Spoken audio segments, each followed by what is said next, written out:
Shalom saudara, Bapak Ibu, dimanapun saudara berada, apa kabar semua? Kita bertemu kembali di program Bible Study CK7. Hari ini kita akan belajar daripada kitab Mazmur, pasal yang ke-7. Satu nyanyian yang cukup terkenal, yang daripada Daud, yang kita bisa belajar banyak nanti, saudara. Nah, tapi sebelum itu mari kita satukan hati kita, mari kita menghampiri hadiratnya. Mari kita katakan yang baik buat Dia. Mari kita sembah Dia. Mari kita keluarkan kata-kata pujian buat Tuhan kita. Oradabasi kita baik. Kau baik, kau indah Tuhan. Kau Tuhan kami. Oh, ya radaba ya radabasi. Nama ya rala ya radaba ya radabas. Kami butuh Kau Tuhan.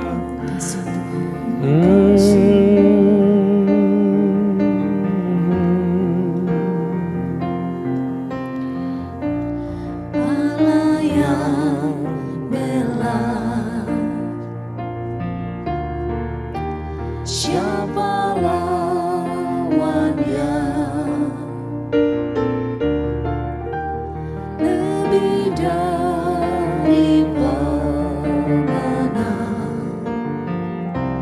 dalam segala hal, ku pasti dapat lakukan semua.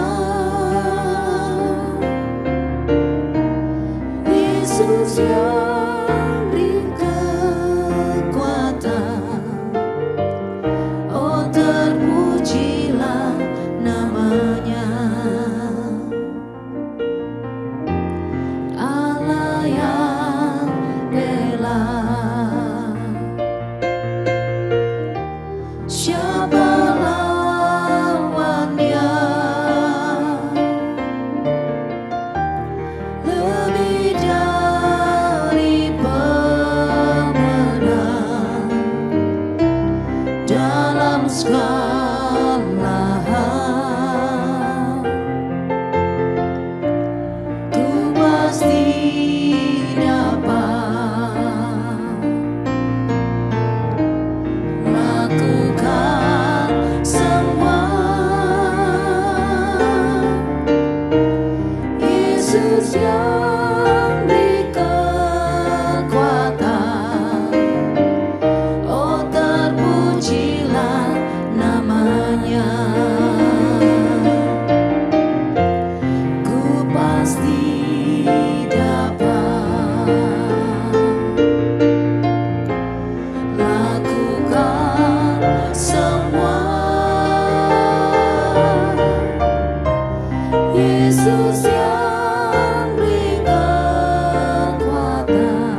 ya rada basi. Kau baik Tuhan, Kaulah yang kuat Tuhan, Kaulah yang bela kami Tuhan, Kau yang bela aku Tuhan.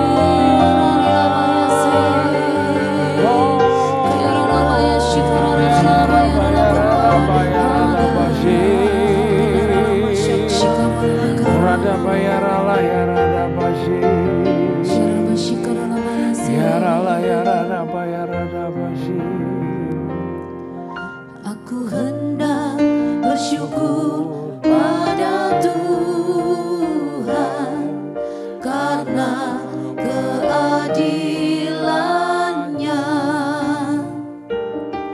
dan bermazmur bagi nama Tuhan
Thank you Jesus, thank you Father, thank you Holy Spirit.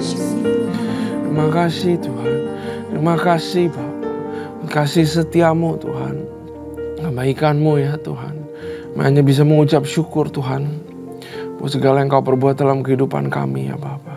Tiba saatnya kami mau belajar firman-Mu Tuhan, Kau yang urapi kami semua Tuhan. Urapi lidah bibir hamba-Mu, sembunyikan aku di balik salib-Mu. Berikan kepadaku pengertian, berikan kepadaku keberanian untuk menyampaikan firman-Mu Tuhan. Berikan kami semua pengertian juga Tuhan, supaya kami berubah kehidupannya. Kami siap untuk belajar hanya di dalam nama Tuhan Yesus. Haleluya. Amin. Shalom sekali lagi saudara, mari saya ajak kita untuk buka firman Tuhan. Mari kita buka kitab Mazmur. Kitab Mazmur pasal yang ke-7 ya, Mazmur pasal yang ke-7. Oke.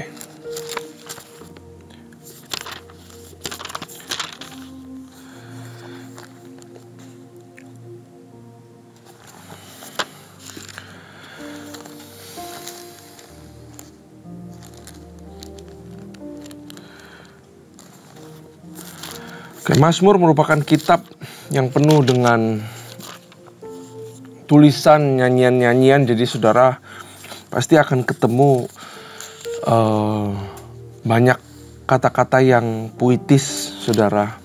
Tapi juga Mazmur, cara memandang Mazmur adalah kitab yang juga penuh dengan curahan hati.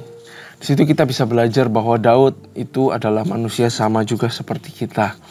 Mazmur juga bisa menjadi sebuah petunjuk bahwa ternyata begini loh cara Daud menjalani kehidupannya. Begini loh ternyata cara Daud dalam menghadapi persoalan kehidupan, ya. Jadi waktu kita baca cerita Daud di Raja-Raja, saudara, atau di Tawarik ya saudara. Nah sebenarnya di tengah-tengah apa yang dialami Daud, dia kadang-kadang menuliskan lagu, dia mencurahkan isi hatinya, dan tertulis ini sebenarnya di Mazmur ini, saudara. Nah Mazmur juga berbicara mengenai kalau kita lagi berbicara sama seseorang, kita lagi meluapkan isi hati kita, baik itu bentuk pujian, bentuk syukur, bentuk keluhan, dinyanyikan di pack dalam sebuah lagu oleh Daud yang namanya psalm atau mazmur atau hymn, saudara. Dari situ juga bisa terpancar pribadi Tuhan itu seperti apa. Ya, jadi mari kita belajar mengenal Tuhan lewat Mazmur, ya. Nah, saudara, mari kita baca Mazmur pasal yang ke-7. Allah hakim yang adil, ya. Sudah diberitahukan bahwa satu pribadi Tuhan yang adalah seorang hakim yang adil. Nyanyian ratapan Daud yang dinyanyikan untuk Tuhan karena Kus orang Benyamin itu. Nah saudara, ini adalah sebuah nyanyian pengaduan hati, ratapan dari seorang yang namanya Daud karena ada yang namanya Kus. Kus ini orang Benjamin. Nah saudara, ada kemungkinan sangat besar bahwa orang Benjamin itu pada zamannya Daud, mereka nggak suka sama Daud karena Daud itu seseorang yang menggantikan Saul, sedangkan Saul itu dari suku Benjamin. Jadi ada kemungkinan ada konflik, generational konflik, dan juga memang kali ini konfliknya itu karena si orang ini yang namanya Kus, dan tidak dijelaskan mengapa konflik ini terjadi. Tapi ternyata ratapan ini terjadi karena satu permasalahan ini. Nah permasalahan yang dibawa datang ke pintu depan rumah Daud. Ini sangat relevan sekali dengan keadaan kita saat kita membaca pasal 7. Karena ada orang-orang yang sebenarnya bisa aja sewaktu-waktu menjatuhkan kita, bukan? Ada orang-orang yang entah dari mana dia, kok tiba-tiba dia bisa melukai saya, dia bisa memfitnah saya mungkin, dia bisa menyakiti saya. Pokoknya kalau saya lihat orang ini seperti duri di dalam daging. Nah begitulah kira-kira apa yang ada di isi hati Daud. Nah ya saudara, ya, ayat 2, ya Tuhan Allahku, padamu aku berlindung, katanya ya, padamu aku berlindung. Daud mengambil approach yang sangat different dengan orang-orang di dunia. Saat ada seseorang yang menjadi duri dalam daging, kita main cabut atau kita defensif, saudara, dan bahkan kita ofensif menyerang kembali. Tapi lihat respon Daud. Pertama adalah dia datang kepada Tuhannya. Ya, hendaklah kita juga seperti itu. Saat kita menghadapi sebuah konflik yang namanya relational conflict, saudara, dengan seseorang, datanglah kepada Tuhan terlebih dahulu. Dia bilang, ya Tuhan Allahku, padamu aku berlindung. Selamatkanlah aku dari semua orang yang mengejar aku dan lepaskanlah aku, katanya. Supaya jangan mereka seperti singa menerkam aku. Dia menyadari kelemahan dirinya di hadapan Tuhan. Dia tidak bertindak seperti Almighty, ya, tapi dia berserah penuh. Dia merasa dia tidak berdaya, saudara. Supaya jangan mereka seperti singa menerkam aku dan menyeret aku dengan tidak ada yang melepaskan. Artinya dia lepaskan kekuatan dia, kekuatan manusianya dia lepaskan di hadapan Tuhan. Seringkali di dalam sebuah permasalahan kita justru mengencangkan otot kekuatan manusia kita. Kita pakai kekuatan kita sendiri. Tapi Daud itu melepaskan kekuatannya. Ya, saudara yang sedang mengalami permasalahan, sebuah konflik keluarga dengan suamimu, dengan istrimu, dengan pasanganmu, dengan temanmu, dengan kolegamu, dengan teman sepelayananmu, ya, jangan kencengin otot rasanya kayak mau bertinju, saudara, sama dia. Jangan rasanya seperti kayak, oh ya saya harus balas dia. Jangan rasanya, jangan pakai kekuatan sendiri. Tapi datang kepada Tuhan. Bilang, Tuhan, aku butuh Engkau ya Tuhan. Aku gak mau pakai kekuatan sendiri. Aku gak mau ngotot gitu loh. Ya, itu yang harus pertama-tama kita lakukan. Jangan pakai kekuatan sendiri. Nomor 4, ya Tuhan Allahku, jika aku berbuat ini, jika ada kecurangan di tanganku. Ya, waktu ada konflik dia rasanya dia dikhianati atau terjadi sesuatu. Tapi apa respon Daud? Dia lepaskan kekuatan dia lepaskan kepintaran dia lepaskan hikmat dia. Dia datang ke Tuhan dan dia bilang ke Tuhan, Tuhan, selidiki aku. Apakah aku ada bersalah di hadapan-Mu? Wow, ini hebat banget saudara. Mazmur ini kasih kita jalanan untuk bagaimana berbuat benar di dalam sebuah masalah hubungan. Ya Tuhan Allahku, jika aku berbuat ini, jika ada kecurangan di tanganku, jika aku melakukan yang jahat terhadap orang yang hidup damai dengan aku, atau merugikan orang yang melawan aku dengan tidak ada alasan, maka musuh kiranya mengejar aku sampai menangkap aku, katanya. Kalau aku salah Tuhan, aku layak dihukum. Aku mau dikoreksi. Itu loh, hatinya begitu. Dan menginjak-injak hidupku ke tanah dan menaruh kemuliaanku ke dalam debu. Bangkitlah Tuhan dalam murka-Mu, berdirilah menghadapi geram orang-orang yang melawan aku. Bangunlah untukku ya Engkau yang telah memerintahkan penghakiman. Jadi setelah diselidiki, Daud yakin dia tidak bersalah di dalam hal ini.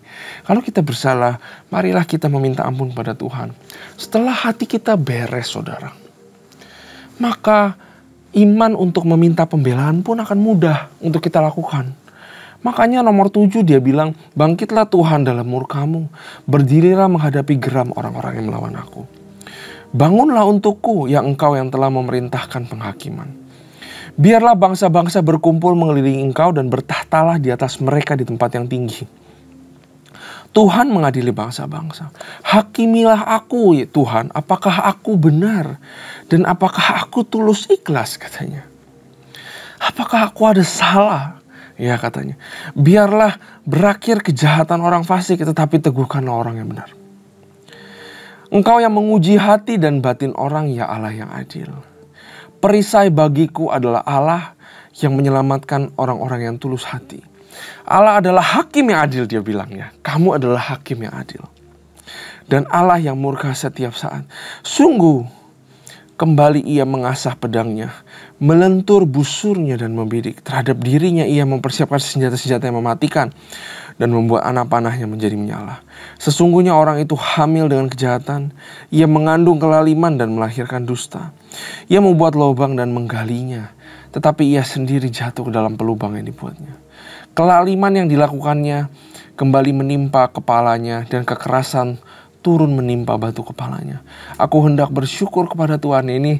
Aku hendak bersyukur kepada Tuhan karena keadilannya dan bermazmur bagi nama Tuhan yang maha tinggi. Satu ayat yang sangat terkenal, saudara, bahwa di dalam semua permasalahan, marilah kita mengucap syukur di hadapan Tuhan.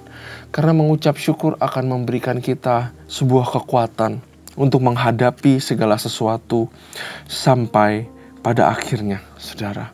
Ya, Daud bilang bahwa orang yang jahat itu dia membuat lubang dan menggalinya. Ini bukan nyumpahin ya, saudara. Tapi Daud ini sedang memperkenalkan atau kasih kita petunjuk bahwa Tuhan itu adalah hakim yang adil. Hakim yang adil itu pasti akan mendatangkan pembelaan kepada yang benar. Dan hakim yang adil pasti tidak akan meluputkan orang yang ternyata jahat atau bersalah. Itu hakim yang adil. Ya, Mazmur ini waktu saya baca, saudara, ya, apa yang ada di benak saudara saat saudara membaca bahwa Allah adalah hakim yang adil? Apa yang ada di benak saudara?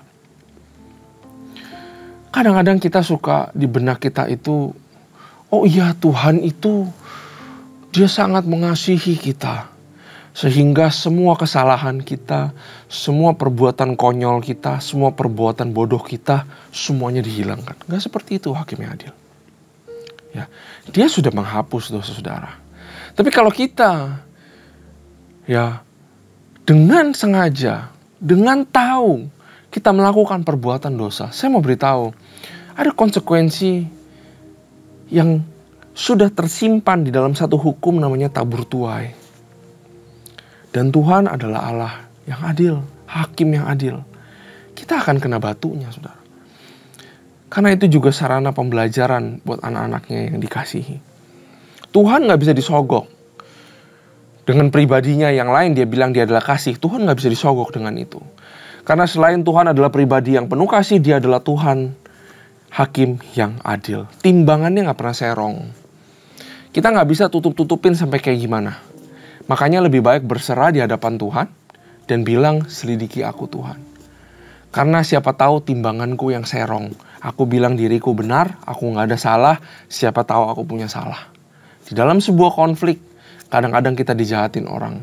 Tapi kadang-kadang Tuhan mau mengubah kita. Ada sesuatu yang tersembunyi yang kadang-kadang kita gak bisa lihat. Timbangan kita, semua orang manusia, itu bisa aja serong.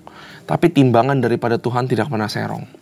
Dari waktu ke waktu, Mazmur 7 mengajarkan kita untuk heart check. Selidiki aku.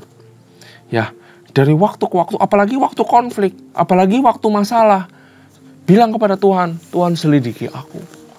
Apa yang kau inginkan aku berubah di dalam hatiku? That's the purpose of conflict. That's the purpose of problem. Ya, supaya kita menjadi berubah. Bukan supaya masalahnya selesai, saudara. Masalah pasti selesai. Ya, tapi adakah kita datang kepada Tuhan? Tuhan, selidiki aku. Jangan-jangan aku salah. Jangan-jangan aku tidak benar di hadapan-Mu. Pembelaan pasti datang, saudara. Saya mau beritahu. Mazmur 7 juga berbicara mengenai Allah yang penuh kasih. Allah yang adil adalah Allah yang hakim yang adil. Ya, jadi jangan permainkan Tuhan. Jangan bulak-balik itu loh. Allah yang hakim yang adil dengan Allah yang penuh kasih. Di sini juga terpancar Allah yang penuh kasih karena pembelaan pasti datang buat orang yang benar. Allah adalah Allah yang penuh kasih. Tapi jangan dicampur-campur, saudara. Ya. Oh iya, saya tahu Dia Allah yang penuh kasih. Karena itu, ya saya tinggal datang kepada Dia dan meminta ampun kepada Dia. Nanti jatuh lagi, nanti minta ampun lagi, nanti jatuh lagi. Setiap kali jatuh, udahlah, gue jatuh aja lah. Nanti abis ini, ya gue datanglah kepada Tuhan. Jangan seperti itu. Allah adalah Allah hakim yang adil. Artinya Dia tidak bisa dipermainkan, saudara. Kita harus once and for all keluar daripada belenggu dosa. Dia tapi juga Allah yang penuh kasih. Karena pertolongan pasti datang kepadamu. Nah, pertanyaannya, apakah saudara layak ditolong atau tidak? Pertanyaannya adalah, apakah saudara memposisikan dirimu di sebelah Dia atau tidak? Itu pertanyaannya. Apakah posisi kita itu ada di posisi yang gampang ditolong? Apakah kita ada di posisi yang gampang untuk diangkat? Atau jangan-jangan ya kita semena-mena aja, seenak-enak aja menjalani kehidupan kita tanpa kita hidup benar. Ya. Daud ini orang yang sangat berhikmat. Di dalam dia kesesakan, dia selalu pastikan dirinya berbuat benar. Di dalam kesesakan, di dalam opportunity, punya kesempatan untuk membunuh Saul, dia malah melakukan berbuat benar. Waktu dia berzina dengan Batsheba, dia gampang ditegur. Daud itu orang yang mudah untuk berbalik. Orang yang gampang sekali untuk sadar. Karena itu dia bilang, ini Daud adalah orang yang mengejar hatiku, kata Tuhan. Ya, orang yang mengejar hatiku, orang yang gampang berbalik daripada jalan-jalan yang salah. Ya. Maukah kita di dalam segala keadaan, saudara? Maukah kita di dalam segala konflik, di dalam kesesakan? Kejarlah berbuat benar. Kejarlah berbalik dahulu. Jadikan diri kita blameless di hadapan Tuhan. Saya tahu kita sudah ditebus. Saya tahu kita sudah dibenarkan. Saya orang benar, saudara orang benar. Karena kita orang benar, marilah kita berbuat benar. Ya. Kalau sekali-sekali kita jatuh kecelek, ingat bahwa Tuhan itu Allah yang penuh kasih.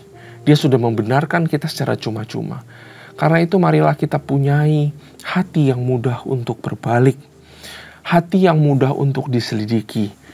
Hati yang mudah untuk ditegur. Hati yang mudah untuk apa? Untuk bertobat di hadapan Tuhan. Ya, do heart check, saudara. Selalu ada pembelaan Tuhan. Saudara nggak perlu khawatir. Ada masanya di mana Tuhan pasti akan datang, Tuhan akan bertindak dan dia membela saudara. Ya, jangan sampai kita merasa Daud ini orang perjanjian lama, saudara. Ya, jadi dia selalu bilang selidiki aku karena aku tahu mata itu ganti mata, gigi ganti gigi, kata Daud. Karena itu untuk aku ditolong, aku harus berbuat benar. Ya, supaya aku tidak memposisikan diriku lawannya Tuhan. Tapi saya mau bilang bahwa kita semua yang sudah terima Yesus Kristus, kita semua dibenarkan waktu kita melakukan kesalahan. Ya, karena itu janganlah kita juga diintimidasi oleh iblis bahwa wah, saya begini karena saya dihukum nih sama Tuhan. Karena saya berdosa terusnya di depan Tuhan. Saya mau kasih tahu pada saudara, ya, bahwa kita orang yang dibenarkan Tuhan. Karena itu hiduplah benar. Udah itu aja. Kita orang yang dibenarkan Tuhan. Orang benar hidupnya tuh benar. Ya, jangan, kita nggak perlu melakukan sesuatu supaya benar. Karena kita sudah dibenarkan. Karena itu tetaplah menjaga kekudusan kita. Karena itu tetaplah menjaga integritas kita dalam segala keadaan. Ya, maka saya percaya, saudara, pertolongan Tuhan itu pasti datang. Ya, dan pertolongan Tuhan itu sudah disiapkan buat kita semua. Jangan lupa juga untuk mengucap syukur dalam keadaan. Ya, aku hendak bersyukur kepada Tuhan karena keadilannya dan berbasmur bagi nama Tuhan yang maha tinggi. Amin. Terima kasih Tuhan buat kesempatan kami belajar firman ini. Sungguh luar biasa. Satu mazmur yang menggambarkan sifat-Mu, yang menggambarkan kami sebagai seorang manusia, kekuatan kami terbatas. Tapi izinkan kami mengandalkan Engkau. Juga supaya bagaimana kami hidup, terutama saat kami mengalami konflik. Suatu penguatan juga Kau berikan kepada kami, bahwa pembelaan pasti ada. Terima kasih Tuhan. Kami siap untuk belajar firman yang selanjutnya. Mazmur pasal yang ke-8. Hanya di dalam nama Tuhan Yesus kami berdoa. Haleluya. Amin. Tuhan Yesus memberkati.